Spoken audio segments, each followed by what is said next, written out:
¿Cómo están todos? Bienvenidos a esta nueva emisión de su programa A Fondo a través de UTV, el canal universitario de la cultura. Hoy tenemos a distinguidos invitados tanto a nivel nacional como internacional, y es que en nuestro país a partir de la próxima semana se desarrollará el primer encuentro internacional de investigación jurídica. Para eso los encargados del evento han invitado a varias personalidades, como les decía, del ámbito internacional. Vamos a presentar, porque en estudio tenemos a dos personas y también tenemos a otra persona desde Costa Rica vía Skype, con quien también estaremos conversando sobre este evento. Les presento en primera instancia a Ana Luque Cortella. Bienvenida, bienvenida.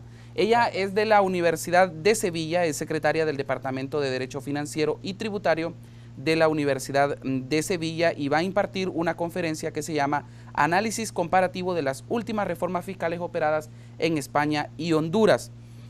También está Javier López Padilla, quien es el director del Instituto de Investigación Jurídica de nuestra universidad. Doctor, bienvenido al programa. Muchas gracias. Y vía Skype desde la Universidad de Costa Rica nos acompaña Hugo Alfonso Muñoz. Él es director del Instituto de Investigaciones Jurídicas de la Universidad de Costa Rica y estará impartiendo una conferencia que se llama Retos o oportunidades de la investigación jurídica en el derecho público. Doctor, le damos la más cordial bienvenida desde los estudios de UTV en Tegucigalpa, Honduras. Muchas gracias, es un placer estar acompañándolos a la distancia. Doctor, si vamos a aprovechar ya que tenemos esa conexión con usted para que nos cuente un poco más sobre este trabajo que va a estar realizando, sobre esta conferencia que va a estar impartiendo aquí en la Universidad Nacional Autónoma de Honduras. Bueno, lo primero es señalar la importancia de fortalecer los vínculos de nuestros dos institutos de investigación. Y para eso hemos decidido empezar con esta actividad sobre el derecho público. La investigación es normalmente una actividad poco conocida en nuestro istmo centroamericano, toda vez que la formación en derecho suele ser muy profesionalizante. Es decir, es un estudio que se hace pues para ejercer el derecho, pero no necesariamente para estudiarlo. Sin embargo, una de las formas más importantes para lograr que la disciplina jurídica evolucione es pasando por la investigación. Hay entonces una investigación, digámoslo así, formal, que pasa por realizar, por ejemplo, trabajos finales de graduación, maestrías académicas o de investigación y doctorados, o también una manera un poco menos formal, digámoslo así, que son investigaciones a través de proyectos de investigación. Y precisamente con el profesor Javier es que hemos empezado a planear cómo desarrollar iniciativas que conjunten a nuestras dos universidades, puesto que además estamos muy cerca. Perfecto. Doctor, si usted nos quiere profundizar sobre este encuentro que van a realizar, el primero que se desarrolla en nuestro país. Sí, bien, muchas gracias. Sí. Perdón. Sí. Estamos muy contentos de recibir a estos notables juristas de España y de Costa Rica. Hemos hecho un esfuerzo en coordinación con la Facultad de Derecho, con la decana, para posicionar en mejor manera el trabajo de investigación académica en los términos en los que los estaba mencionando el doctor Muñoz. El año pasado, en coordinación con la Vicerrectoría de Relaciones Internacionales y el programa de relevo docente, se hizo la gestión para poder tener la visita de la profesora Ana Luque Cortella, que ella, por diversas razones, ha estado estudiando nuestra legislación tributaria. Y hasta este año pudimos concretizar su visita. Y aprovechando su estadía en el país, hemos decidido entonces hacer este ciclo de conferencias en materia de investigación jurídica, dándole un enfoque de derecho público, pleca tributario, y juntar pues todos estas mentes brillantes en el país para tener esta oportunidad de discutir, de intercambiar temas y como un segundo propósito, pues estrechar cada vez mejores lazos de colaboración. Precisamente como lo mencionaba el doctor Muñoz, estamos interesados también y pretendiendo que hacer una labor de ir conectando con las otras entidades de investigación académica en Centroamérica, de tal manera que este evento pueda ser un catalizador y con ello pues lograr este objetivo. Vamos a ver qué resulta. Estamos interesados en hacer esta convocatoria general para toda la comunidad universitaria, especialmente a la Facultad de Derecho y todas aquellas que se sientan atraídas por estos temas. En su caso va a ser una conferencia sobre el análisis comparativo de las últimas reformas fiscales operadas en España y Honduras. Sí. Cuéntenos un poco más. Bueno, antes de contarte o comenzar mi intervención, no quiero dejar de agradecer al doctor Javier y a la Universidad Autónoma de Honduras y a vosotros, a los medios de la universidad, pues vuestra amable invitación y las amables palabras también, desde luego, poco merecidas. Y decir, bueno, porque estoy encantada de tener la ocasión de participar en esta jornada y de hacer esta visita a Honduras, visita que llevamos ya efectivamente mucho tiempo planeando, pero precisamente ha coincidido con el 5º centenario de la Facultad de Derecho de la Universidad de Sevilla. Cumplimos 500 años y bueno, pues llevamos prácticamente año y medio organizando también muchos eventos y por un motivo o por otro hemos tenido que ir posponiendo este encuentro que, como le digo, llevamos mucho tiempo ya planeando. Mi interés, bueno, por las reformas que se habían llevado a cabo, que han sido todas paralelas en varios códigos tributarios, empezó cuando fui invitada hace unos años por el Tribunal Económico Administrativo de Panamá, precisamente antes de que saltara todo el asunto de Panamá, hablar de ese proyecto de código tributario que estaba, bueno, informando por aquellos motivos del OIT, por aquellos momentos. Y bueno, pues ya ahí empezamos a hacer este estudio comparativo entre la normativa española, que también ha habido una gran reforma en los años 2015 y 2016, que ha afectado tanto al deber de contribuir de manera general y a todos los procedimientos tributarios, como al sistema impositivo a las distintas figuras, como pasa aquí, que se crea en el nuevo código una nueva figura impositiva, el monotributo, ya digo, tanto a lo que es la parte general del derecho tributario, los procedimientos y las garantías para los contribuyentes, como a la parte especial que afecta a los impuestos en concreto.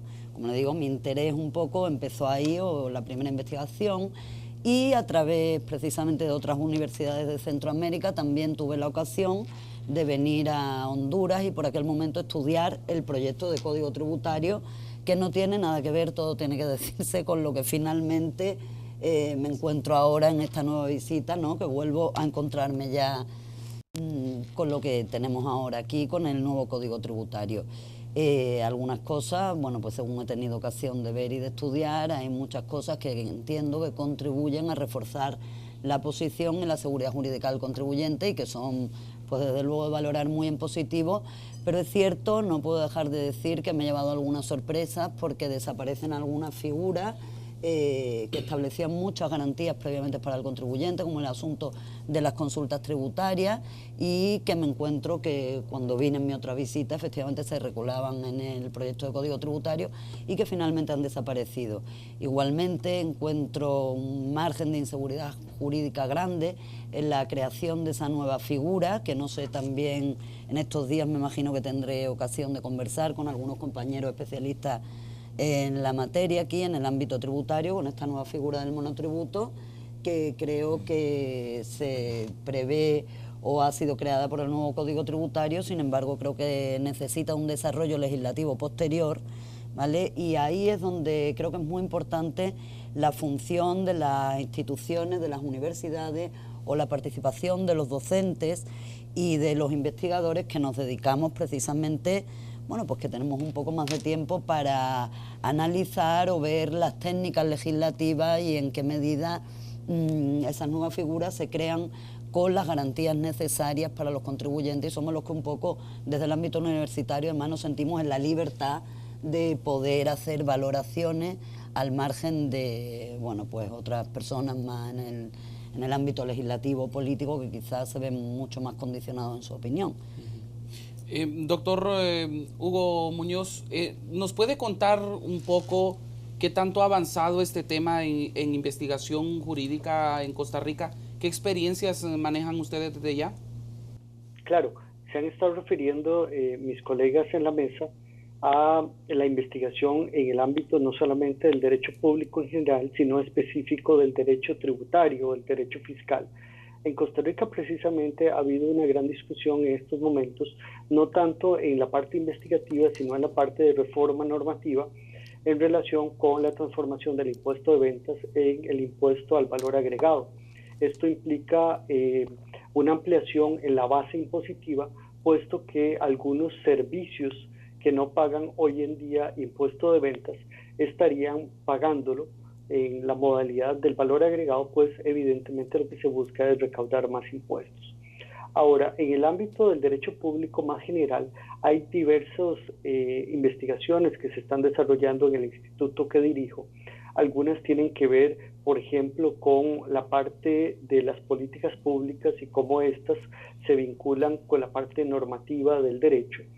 Otras, por ejemplo, sobre la relación que tiene el derecho, digámoslo así, tradicional que trabajamos en nuestros países de herencia colonial con los derechos aborígenes o autóctonos y qué capacidad existe para que haya una inserción de estos últimos con los primeros en una especie de pluralismo jurídico que coexiste o que está presente en los diversos países centroamericanos. Otro tema realmente muy importante es la relación del derecho internacional público con el derecho público nacional y cómo, por ejemplo, el derecho comunitario centroamericano se vincula y se inserta en el derecho nacional o el derecho de los derechos humanos que surge de las resoluciones y de las interpretaciones de la Corte Interamericana de Derechos Humanos. En este último tema es digamos, muy presente en nuestro país porque incluso ha tenido un efecto importante en las elecciones presidenciales que se están desarrollando en la actualidad, donde un candidato que prácticamente no tenía posibilidades de llegar a ser presidente está ahora de primero en la segunda ronda, grandes posibilidades, tras una decisión consultiva de la Corte Interamericana de Derechos Humanos, puesto que ha adoptado una posición, digámoslo así, de rechazo a esa resolución. Pero entonces surge una gran discusión sobre la soberanía, sobre las fuentes del derecho y por ende sobre las fuentes que vinculan a los tres poderes de la República. Perfecto. Ya vamos a seguir conversando con usted, doctor. Vamos a hacer una pausa. Al retornar estaremos abordando un poco más estos temas. Queremos algunos ejemplos que nos ejemplifiquen, por ejemplo, en Honduras, si ya hemos avanzado en algo en temas de investigación jurídica y otros puntos importantes de este encuentro que se realizará en los próximos días aquí en la Universidad Nacional Autónoma de Honduras. Ya volvemos.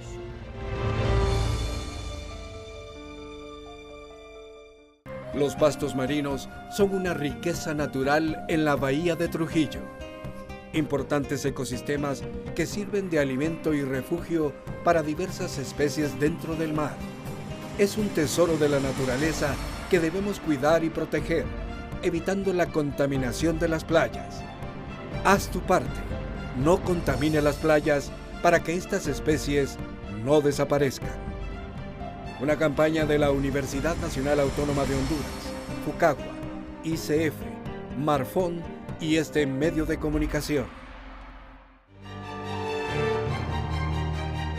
Gracias por continuar con nosotros a través de UTV, el canal universitario de la cultura. Estamos hablando sobre el primer encuentro internacional de investigación jurídica que se desarrollará, si no me equivoco, el 20 de marzo aquí en la Universidad Nacional Autónoma de Honduras. ¿Desde cuándo están trabajando en esto? Usted me dice que ese es un trabajo que es una idea desde hace ya varios tiempo. ¿Y cómo se ha ido madurando la misma, doctor? Sí, bueno, esto lo venimos trabajando ya desde hace un par de meses, esta idea, y pues ha habido una parte planificada y una parte circunstancial. Recientemente coincidimos con el doctor Muñoz de Costa Rica en un encuentro de derecho a la alimentación en Cartagena, Colombia, y pues teniendo la oportunidad de intercambiar sobre estos temas, hemos identificado que hay, como siempre, muchas oportunidades de trabajo en colaboración. Y a partir de ese momento, que fue en diciembre del año pasado, pues decidimos ver de qué manera incursionábamos en un trabajo ya más detallado que tendiera, en el caso de Honduras, a fortalecer las capacidades en investigación académica que se necesita fortalecer esas competencias por parte de la facultad. Entonces este encuentro y este ciclo de conferencias va precisamente orientado a eso, a exponer de qué manera otras universidades y otras realidades están abordando estas experiencias de investigación y con referencia a eso ver de qué manera también podemos replicar experiencias, metodologías, fortalecerlas, ampliarlas para el análisis y de nuestra problemática nacional. Muchos de los temas que se refería el doctor Muñoz, como pudimos identificar, tienen también alguna similitud con situaciones de nuestro país, y eso es precisamente lo que se busca en este tipo de encuentros. Compartir estas experiencias, saber cómo otros han abordado previamente y después adaptarlo a nuestras propias circunstancias. ¿Nosotros ya tenemos alguna experiencia en investigación jurídica? Claro que sí la hay.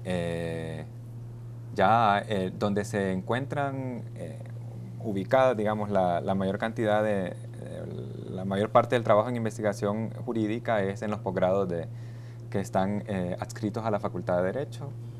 Estoy hablando del posgrado de Derecho Mercantil, que es el más antiguo, Derecho Marítimo, Derecho Penal de reciente creación, y están otros en ciernes. Acaba de concluir la primera promoción de la maestría de Derecho Constitucional, y en todos estos posgrados se están haciendo esfuerzos precisamente en el tema de investigación académica en estas áreas que le mencionaba. El Instituto de Investigación Jurídica por más de 30 años ha estado haciendo publicaciones anuales en su revista, dándole la oportunidad a docentes de la facultad para que puedan presentar trabajos, y poco a poco nos hemos ido acercando, nos hemos querido ir acercando a mejorar los estándares de publicación para que lo que se está produciendo sirva y sea de consulta a nivel nacional y a nivel internacional. La revista está indexada en los índices, valga la redundancia, más importantes de América Latina, porque hemos logrado cumplir todos los requisitos que estas publicaciones exigen, y con un nivel sólido de profundidad y de formalidad, que pues por lo menos ya estamos bien identificados y bien rankeados en estas revistas, y pues continúa a seguir trabajando en las otras áreas del derecho. Ha habido una concentración muy importante en materia de derecho constitucional, de materia de derechos humanos y en materia de derecho mercantil, que estas son las áreas donde se ubican la mayor cantidad de investigaciones, y esta vez estamos atendiendo el tema de derecho fiscal con especial énfasis, y tratar de irradiar eso al tema más amplio del derecho administrativo y el derecho público. Parte de los trabajos del buen trabajo que se ha hecho de parte de nuestra facultad, se va a publicar incluso un manual de derecho administrativo que lo presentará un profesor emérito de la Facultad de Derecho, que con toda justicia el trabajo no demerita y al contrario compite con las mejores publicaciones que uno puede encontrar en cualquier parte del mundo. ¿Alguna experiencia en particular que tengamos ya en el país? Hasta ahora estamos haciendo la exploración en razón de se ha suscitado una curiosidad académica a raíz de la publicación del nuevo código tributario y la transformación institucional que ha tenido el Servicio de Administración de Rentas. Y entiendo que muchas de las investigaciones que se están haciendo en la actual promoción de Derecho Mercantil, y que creo que otras universidades también están haciendo algunas exploraciones académicas también a raíz de ese fenómeno. Más allá de eso, es muy poco lo que ha habido en el tema tributario. Siempre se ha habido que existen personas que conocen mucho del tema, que acompañaron incluso los procesos de discusión del código tributario, pero lamentablemente sus trabajos no se han dado a conocer y no han tenido estas plataformas de difusión, que es lo que andamos buscando, porque investigación que no se difunde, pues no es de mucha utilidad. Como que no se haya hecho. Sí. Yo sé que usted no nos quiere contar mucho de cómo va a ser su ponencia, pero denos algo acá, algo ahí que nos llame la atención, y digamos, vamos a ir a ver a la doctora ahí exponer este tema.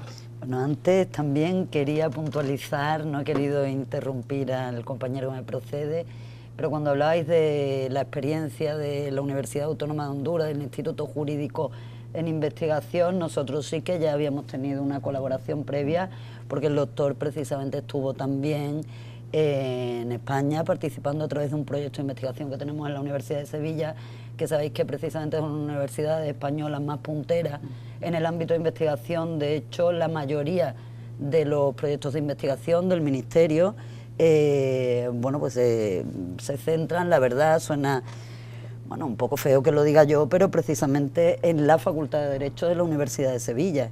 Luego somos muy competitivos en ese ámbito y tuvimos la suerte de colaborar ya con el doctor previamente, que él incluso sacó una publicación en el Instituto de Estudios Fiscales, que es un órgano dependiente del Ministerio de Hacienda, uno de los principales órganos difusores a efectos de investigación, pues digamos, de toda la materia tributaria que puede afectar al deber de contribuir.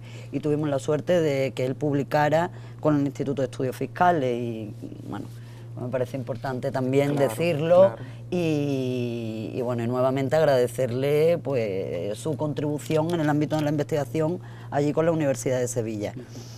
Dicho esto sobre mi ponencia, bueno, pues no sé, a ver, resulta un poco complicado para mí decir algo así a priori que pueda tener. Yo creo que mi ponencia un poco va a depender del interlocutor que tenga enfrente. O sea, yo sí es cierto que, bueno, he tenido ocasión de estudiar vuestro anterior código tributario, el proyecto y el nuevo. Y ciertamente la evolución que ha tenido el código tributario ha sido muy similar a la que hemos tenido en España. De hecho, yo suelo decir en España que, por eso me parece tan interesante esta experiencia de estudio comparado, podemos aprender mucho unos de otros, ¿no? Y de las circunstancias, porque yo creo que nosotros en España somos Unión Europea, por supuesto, pero yo suelo decir que tengo mucho más en común, indudablemente, con cualquier persona de Centroamérica, de Sudamérica, que con un holandés. Y aunque efectivamente, y no solamente a efectos personales, sino a efectos normativos, y la evolución normativa nuestra ha sido muy paralela en España y el proceso que se ha vivido aquí, ¿no? Y bueno, yo decía que el interés pues depende del interlocutor y del nivel de, bueno, a dónde queramos descender. Hay muchos problemas. El primer problema, ya lo apuntaba ante mi compañero Hugo, el primer problema es el de un problema normativo y de categorías tributarias, ¿no? De qué nombre se le ponen a las cosas. ¿Puedo, al amparo de cambiar el nombre a una figura tributaria, saltar todos los principios constitucionales que deben respetar los tributos? Es decir, los tributos, tanto en nuestro código tributario como en el vuestro, y lo dice la Constitución española y la Constitución hondureña, están obligados a respetar un principio de legalidad, de capacidad económica, de no confiscatoriedad. Bueno, pues un expediente relativamente frecuente, tanto ha sido un uso durante mucho tiempo en España, y parece que tampoco, o también un poco lo ha sido aquí cuando hablamos del monotributo.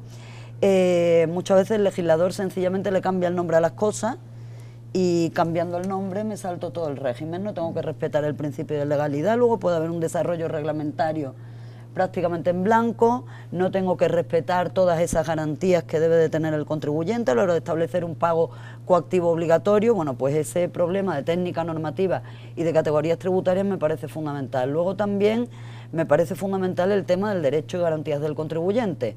El deber de contribuir es un deber cada vez más complejo, hablamos tanto para la administración a la hora de gestionar los tributos en un sistema tributario de tributos en masa que se llama, ¿no?, como para el propio contribuyente. Es muy difícil cumplir razonablemente con tus obligaciones fiscales y verdaderamente nadie está obligado, no existe ninguna obligación de tener un asesor fiscal, porque yo, para cumplir con mis obligaciones tributarias, necesito asesoramiento externo. Se supone que si tengo un deber constitucional de contribuir, pues la administración está obligada a proporcionarme o facilitarme la vida lo más posible para que yo no tenga que acudir al asesoramiento externo para no incumplir y no verme en la posibilidad de ser sancionada. Pues todo esto convierte, insisto, el deber de contribuir en un deber complejo y muy complicado para ambas partes, para la administración y para el propio contribuyente.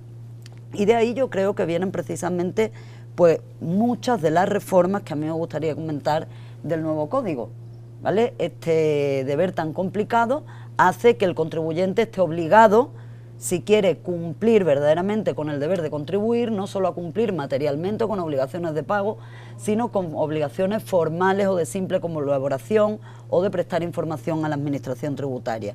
Bueno, pero esta obligación a la vez tiene que tener una serie de límites, como lo hablábamos antes, y una serie de garantías. No me pueden preguntar lo que quieran o no me lo pueden preguntar en cualquier procedimiento, ¿vale? Entonces, ese es otro problema que, bueno, del que me gustaría hablar en la ponencia.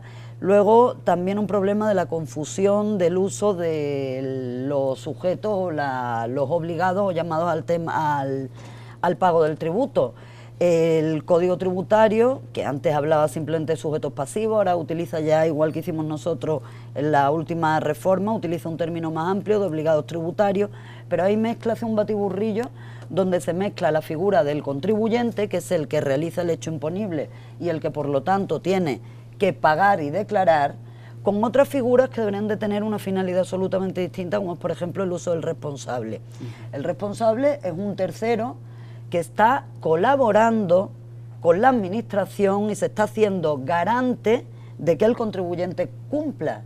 Luego, su estatuto jurídico, sus obligaciones no deberían de ser las mismas, y en muchas situaciones entiendo yo que el Código Tributario confunde la figura del responsable con la del contribuyente, y eso genera muchos problemas, sobre todo a efecto de lo que hablábamos antes. ¿A qué información está obligado a proporcionar el responsable? Porque no es la misma que la que tiene. ¿A qué procedimiento se tiene que enfrentar el responsable? ¿De qué cantidades responde? ¿Responde también de las sanciones? No. Pues, y luego la parte más grave, que es el uso de la figura del responsable con un ánimo sancionador. Una figura que se utiliza en garantía de pago no se debe de utilizar para sancionar, debían de ser ámbitos distintos. Una cosa es un procedimiento sancionador y esto afecta mucho a los asesores fiscales.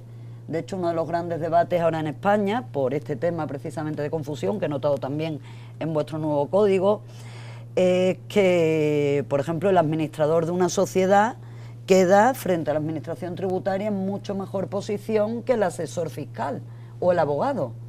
O sea, el abogado o el asesor fiscal están, según esta regulación, mucho más expuestos a cometer una infracción tributaria como colaborador con un cliente que el administrador de una persona jurídica que claramente es el que comete la infracción. Ok. Estamos ya cerrando el programa, doctor Muñoz. Solo quiero hacerle una consulta, y es si estos retos y estas oportunidades ¿serán las mismas? ¿Hay mucha similitud tanto en Costa Rica como en Honduras, ya que formamos parte de Centroamérica? Yo creo que sí, porque en realidad muchas de las dificultades que se tienen hoy en día para investigar son de orden formal. ¿A qué me refiero? A través de Internet y de la suscripción a bases de datos a texto completo, es relativamente fácil tener acceso a mucha información de calidad y de primera mano, recién salida del horno, para decirlo con una expresión casual.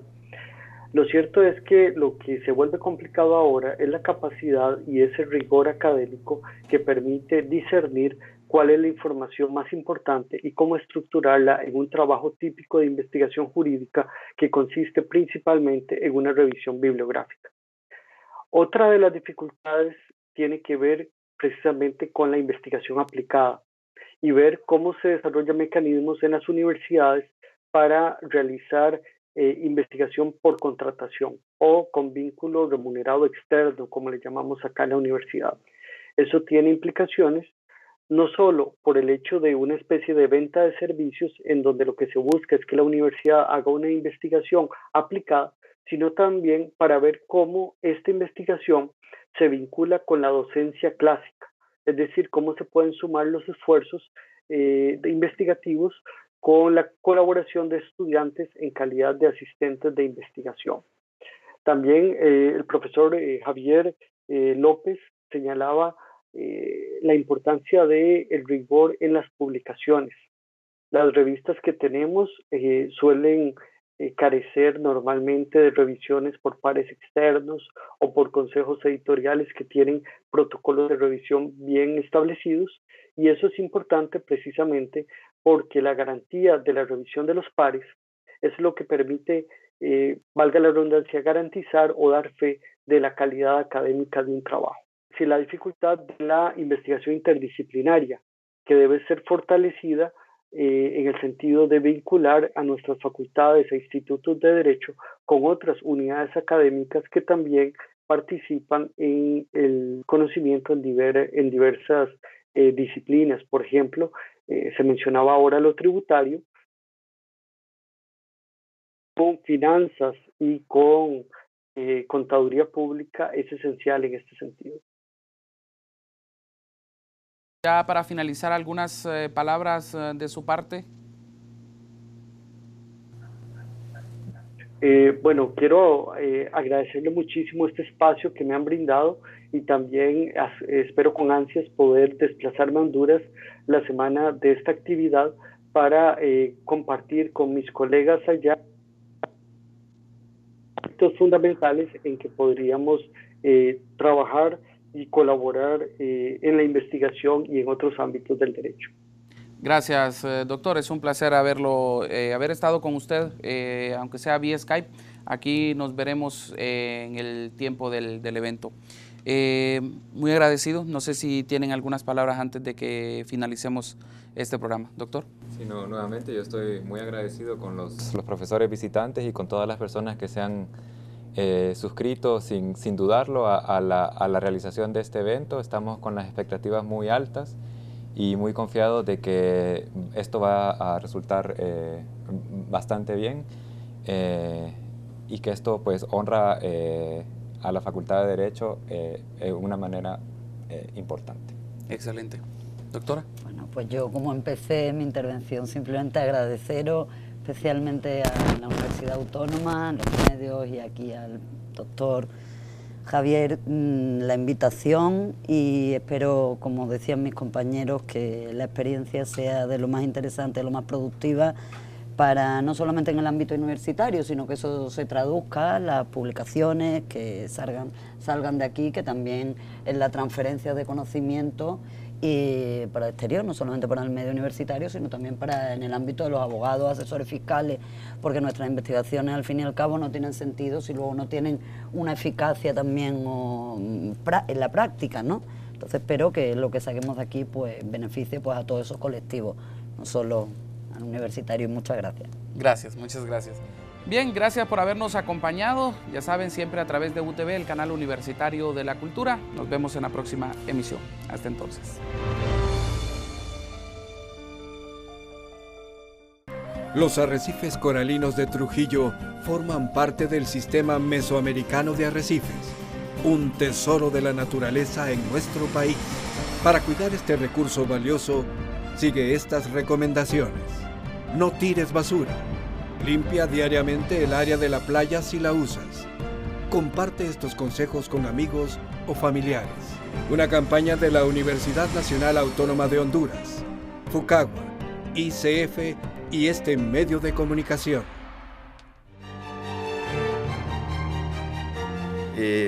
Han tenido a bien pues organizar esta conferencia, porque no puede pasar desapercibido un 6 de marzo. Un 6 de marzo de 1933 muere el gran artista hondureño Pablo Zelaya Sierra. Antes de iniciar esta conferencia quiero contarles una anécdota que marca el destino de lo que hoy voy a decir. Un día, mientras esperaba que me atendieran en el Centro de Cultura de España, me dice una amiga: Carlos, mientras te atendemos, lee este libro que era una enciclopedia de la pintura española del siglo XX. Lo tomé, era un libro pasta roja, voluminoso, y en ese momento dije, voy a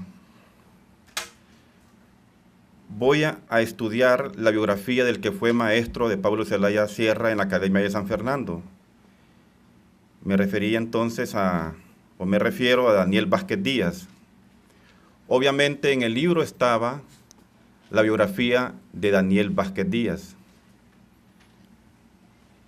cuando voy leyendo la biografía me encuentro con un párrafo excepcional, porque ese trabajo lo habían hecho especialistas en la historia del arte español del siglo XX. Y en el párrafo decía, tuvo como discípulo al hondureño Pablo Celaya Sierra. Es decir, que para poder desarrollar o visualizar el perfil de su propio maestro de la pintura española, estos biógrafos tuvieron que apoyarse en la figura de Pablo Celaya Sierra. Lo otro que les quiero señalar y que vamos a ver más adelante es cuando me toca dirigirme a la directora del archivo de la Universidad de Salamanca, preguntándole sobre el maestro Pablo Celaya Sierra, porque necesitaba información sobre él. La Academia de San Fernando ya desapareció, pero el archivo de la Academia de San Fernando quedó bajo la tutela de la Universidad de Salamanca. Cuando le escribo a la directora del archivo, preguntándole sobre el maestro, me respondió, conocemos perfectamente al maestro Pablo Celaya Sierra. Y en el 2008, un pintor español hizo un homenaje en España, en Madrid, a Pablo Celaya Sierra. Con esto lo que quiero significar es que todavía en el país, todavía en Honduras, no alcanzamos a dimensionar la figura de este artista. Sin embargo, en los círculos importantes de la cultura artística española, el maestro es plenamente reconocido. Con esas anécdotas, inicio pues estas notas. Bien, Pablo Celaya Sierra nació el 30 de octubre de 1896 en la localidad de Ojojona, Francisco Morazán. Y sus padres fueron Felipe Celaya y doña Isabel Sierra. Hoy ya se establece con claridad dónde nació. Y la gente de Ojojona se pelea porque siempre se han dicho que del mero Ojojona. En realidad él nació en un lugar que se llama el Aguacatal, allí cerca de Ojojona, en una aldea de Ojojona. La familia de Celaya Sierra fue proclive a la creación artística. Por ejemplo, don Felipe, padre del artista, fue escultor. Don Félix Celaya, pariente muy cercano de don Felipe, también fue escultor. Y don Francisco R. Díaz Celaya, y don Francisco Celaya Valladares y don Manuel Díaz Celaya fueron músicos y literatos. De estos, el que más se escucha es de don Francisco R. Díaz Celaya. En 1911, a la edad de 15 años, se trasladó a Tegucigalpa acompañado del joven paisano Pedro P. Martínez. Viajaron juntos desde Ojojona y solicitaron el ingreso a la Escuela Normal de Varones. A falta de recursos, ya que no pudieron obtener beca, se les admitió en calidad de conserje dedicándose al estudio en las horas libres.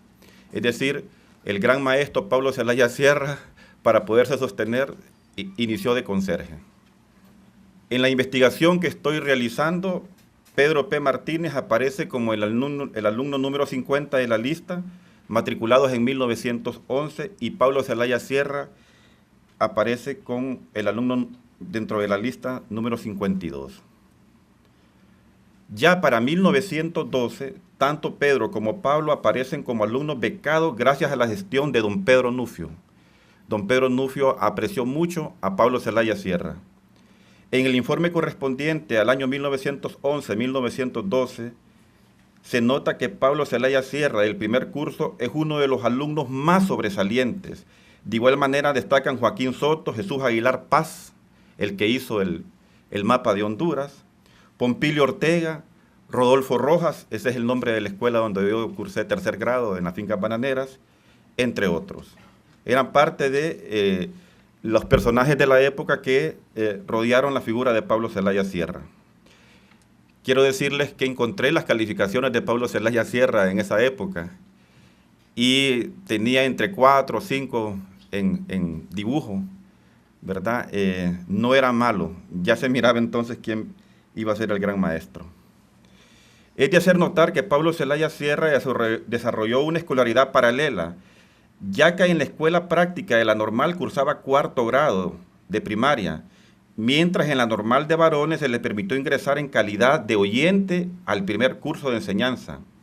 En vista de que cursó con solvencia el primer año, se legalizó su situación hasta graduarse de maestro el 22 de febrero de 1915.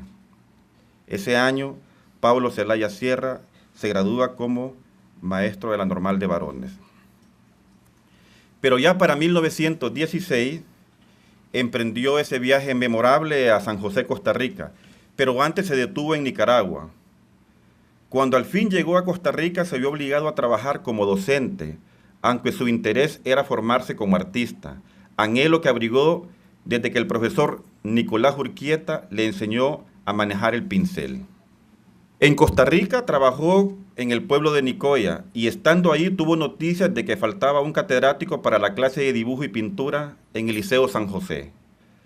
Para lograr el puesto tuvo que someterse a un concurso que ganó y estando en San José no desaprovechó la oportunidad para ingresar a la Escuela de Bellas Artes, una escuela que ya no existe. Pero fue en esa escuela de Bellas Artes en San José donde pintó las primeras obras de manera profesional. Y aquí tenemos entonces cuáles fueron esas primeras obras. Los crepúsculos nicoyanos, los repastos con sus vacas y sus típicos llaneros, el cementerio entre nieblas situado en un claro del bosque y las dolientes y solitarias ruinas del Castillo Viejo. He querido rastrear estas obras, es difícil encontrarlas, solo pudimos encontrar los nombres de las obras, y ustedes notan, son nombres bastante largos. Esta brillante ejecución hizo que 2 personas muy importantes en Costa Rica, García Monge y Marcos Zumbado, solicitaran al gobierno de Honduras el apoyo merecido para que Pablo Sierra fuera a Europa a perfeccionar sus estudios en arte. La petición fue hecha el 13 de junio de 1920 y Pablo obtuvo una beca de 100 pesos oro para estudiar en Madrid, arribando a la capital española ese mismo año, donde se matriculó en la Academia de Bellas Artes de San Fernando. Esto de la beca de Pablo Zelaya Sierra lo he investigado, fue durísimo. Hubo un momento en que sus compañeros, los becados, incluso muchos de América Latina, firmaron un documento exigiéndole al gobierno de Honduras de que por favor le pagaran la beca a Pablo Zelaya Sierra. Dotado de una aguda sensibilidad, enamorado de su arte, trabaja siempre con labor, exige mucho a sus grandes dotes, y es que Pablo Zelaya Sierra ha nacido para pintar. Esto lo dice Daniel Vázquez Díaz, profesor del artista en la Academia de Bellas Artes de Madrid. ¿Quiénes fueron sus maestros en España? En España tuvo como maestros, además de Vázquez Díaz, a Enrique Díaz Canedo, Manuel Abril, que también fue crítico de arte, Juan de la Encina, José Francés y Manuel Gómez Moreno, entre otros docentes que formaron a Pablo Zelaya Sierra. Y aquí les voy a mostrar algunas imágenes relacionadas con la Academia de San Fernando que me fueron enviadas por la directora del archivo de la Academia de San Fernando, que está bajo la tutela de la Universidad de Salamanca. Porque después de que le escribí, como al mes, me dice el portero de Bellas Artes, maestro, me dice, en la oficina del profesor Fanconi se encuentra un sobre para usted. A mí se me había olvidado de qué se trataba el asunto. Efectivamente tenía el sobre, lo miré.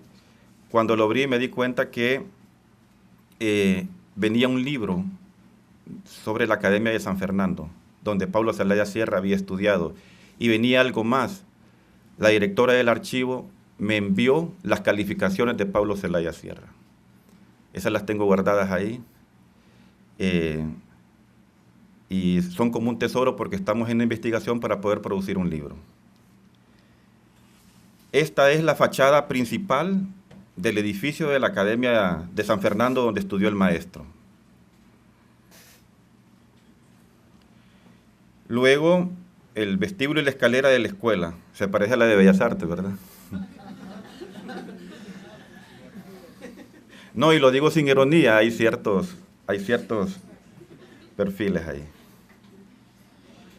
Y él llevaba la clase de dibujo del antiguo y ropajes.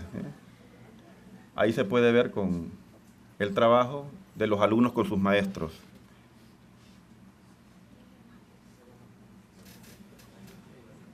También se llevaba la clase de dibujo al natural en primer curso, ¿eh? Con modelo desnudo. Vean modelo desnudo.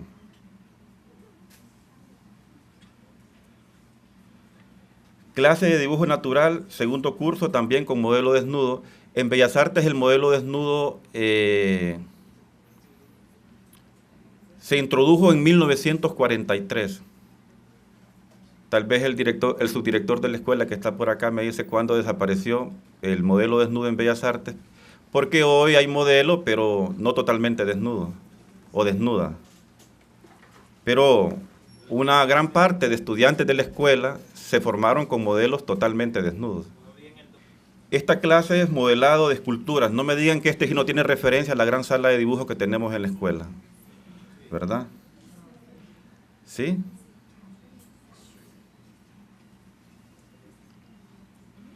Clases de colorido y composición. En alguna medida estas imágenes están expresando parte del plan de estudio que cursa Pablo Zelaya Sierra. Le explicaba al periodista cultural Fran Rivera de que estas imágenes son inéditas, en el sentido de que por primera vez público hondureño las está viendo. Clase de modelado del natural y composición. Vean que es bien difícil de establecer cuál es el modelo vivo y cuáles son el trabajo en modelado. Por la calidad. Ahora uno puede entender, ustedes saben que la Escuela Nacional de Bellas Artes tiene bajo su tutela los dibujos de anatomía de Pablo Zelaya Sierra. Uno puede entender entonces de dónde viene esta calidad, la exigencia, el rigor que tenía esta academia en el conocimiento de la anatomía. Me interesa destacar a quienes estudia el maestro, porque con Pablo Zelaya Sierra prácticamente se funda la modernidad de la pintura hondureña.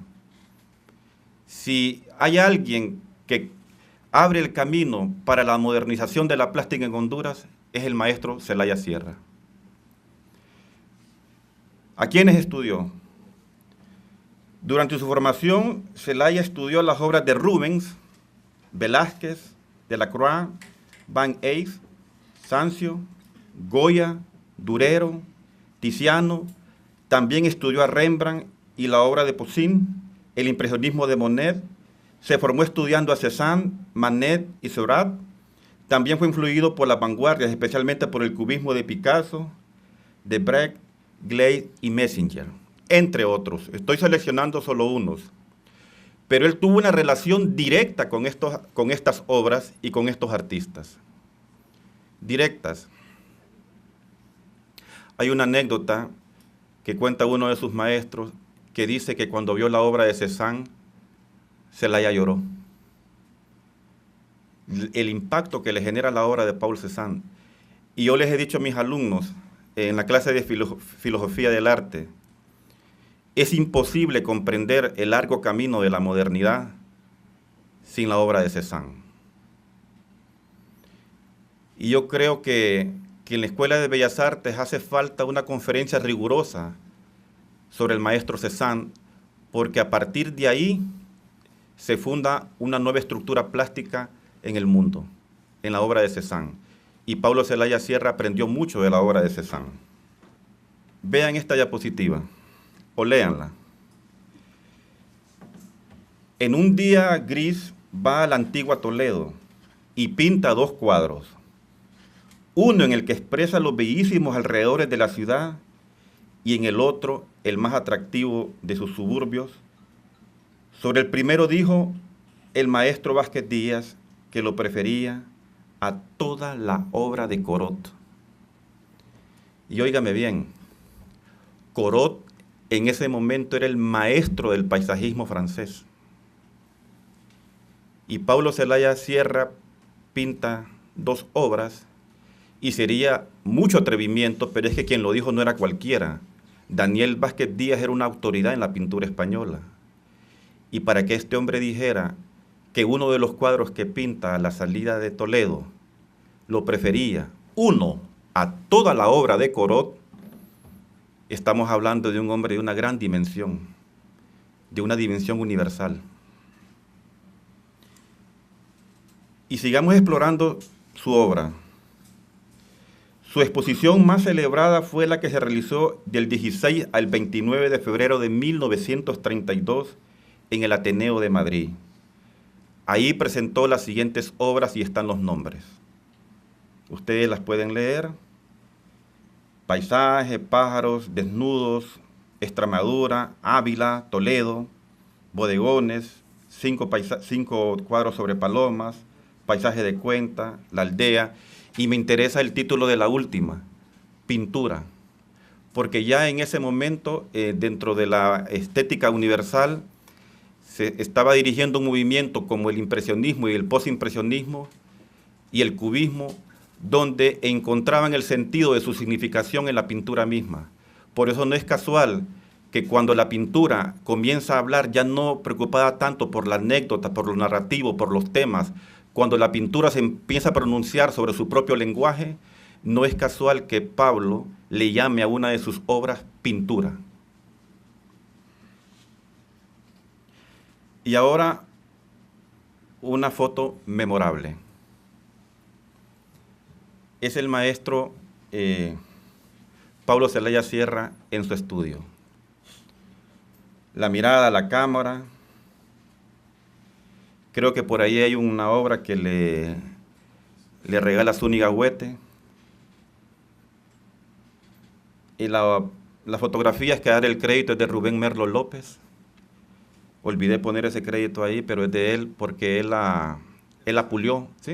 Esa foto, la original, viene dedicada para Zúñiga Huete, pero me refiero a que la foto estaba muy deteriorada y Rubén Merlo López pasó días en su estudio trabajando milímetro a milímetro cada espacio de la fotografía hasta que la restauró y la dejó en esta calidad. ¿Qué decía el periódico La Época en aquel momento? Decía, de España, el pintor hondureño Pablo Celaya ha llevado al Salón de Exposiciones del Ateneo una colección de obras que denotan una personalidad definida dentro del simplismo que predomina en la pintura moderna. Artista de gran acometividad, no vacila en medios para llegar al fin propuesto y de sus obras se desprende una técnica inquietante, arrolladora. Las obras de Celaya no son de las que pasan desapercibidas. Yo solo traje dos imágenes de Pablo que vamos a ver más adelante y les voy a decir por qué no pasan desapercibidas. Manuel Abril, que fue maestro de él y también era crítico, en la revista La Luz expresa así: espíritu uno y recatado, modesto y cordial, sabe llevar a sus obras esas mismas virtudes de su espíritu, un pintor americano de Honduras que reside en Madrid y ahora quizá de despedida, en vísperas de su retorno, nos presenta unas cuantas obras, tan varias como estimables, finas unas, fuertes otras, justas todas. Es el momento en el que ya Pablo está por venirse a Honduras y aquí hay historiadores muy sólidos, saben las cartas entre Pablo Celaya Sierra y Froilán Turcios. Pero hay una en particular en la que Froilán le dice que no se venga, que aquí hay una guerra, es la revolución de las traiciones, es el momento en el que Zúñiga Huete no acepta la pérdida frente a Tiburcio Carías Andino, se arma una escaramuza, Soriano podría explicar mejor esto en su momento, se arma una guerra y Froilán Turcios le escribe y le dice que no se venga. Y Pablo Celaya Sierra le escribe esa famosa carta con esa frase que se volvió proverbial dentro de la plástica hondureña, que dice: siento la necesidad de Vaya, se me fue, lo tenía clarito, pero me emocioné tanto que se me fue. Pero siento la necesidad de saturarme el alma de Honduras. Encontré en las investigaciones que hago que el alcalde del Progreso Lloro hizo una colecta económica para enviársela a Pablo Zelaya Sierra, como ayudarle para el transporte, para el pasaje, para que se viniera. En la municipalidad de San Pedro Sula también hay testimonios de que se buscó apoyo para que el Pablo Zelaya Sierra pudiera venir a Honduras. Ok, la vamos a ver porque estoy en este trabajo. Gil Fillol, este era uno de los más importantes críticos españoles de ese momento.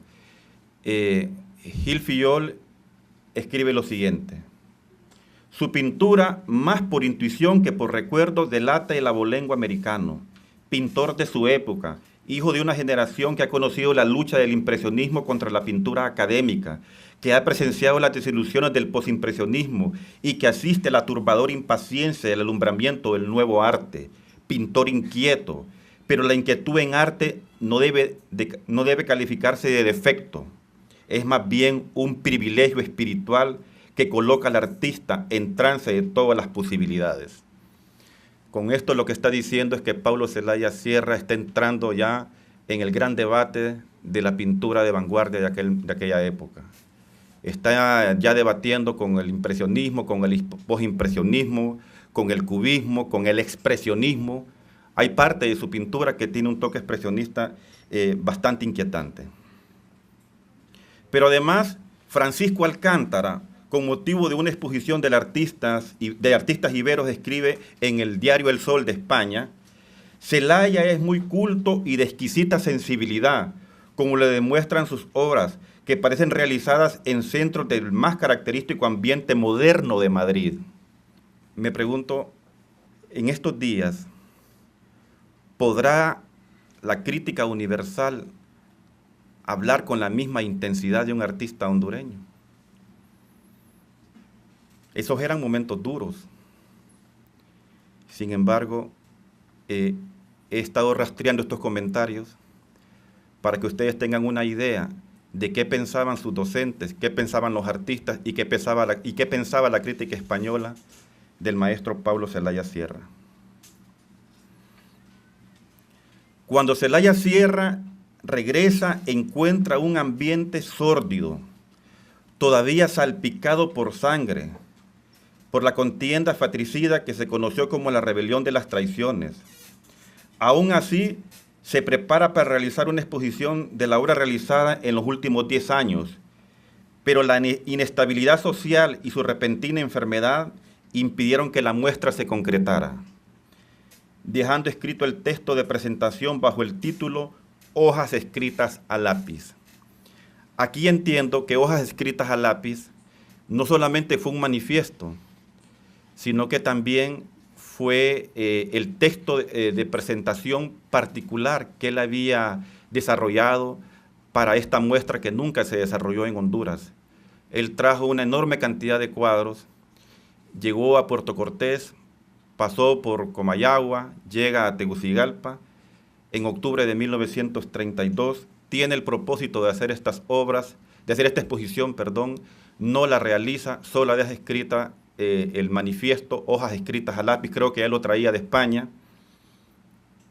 Pero hay un debate en torno a esto, porque todavía no se establece si realmente se llama Hojas escritas a lápiz o Apuntes a lápiz. Yo no he podido ver el original. ¿Va? Porque ¿usted vio el original ya? Apuntes a lápiz. Bueno, vamos a corregir esto porque también se le ha llamado Hojas escritas a lápiz. Y